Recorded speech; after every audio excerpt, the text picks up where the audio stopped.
बटाट्याची पिवळी भाजी लहानांपासून मोठ्यांपर्यंत सर्वांनाच आवडते. पण बटाटे उकडून घ्या इथे एवढा टाईम नसतो आपल्याकडं. त्याच्यामुळे आज बटाटे न उकडता झटपट कशी भाजी बनवायची ते तुम्हाला दाखवते. इथं बघा कढईत तेल गरम केलंय, त्याच्यात आपण मोहरी घातली. मोहरी छान तडतडली की त्यात जिरे आणि हिंग घालायचं आहे.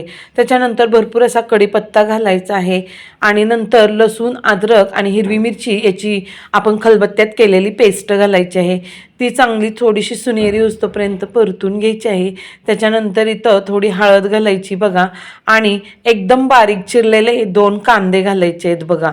तर कांदे एकदम बारीक चिरून घ्यायचे. इथं बटाटा न उकडता त्याच्या फोडी केलेल्या आहेत मी.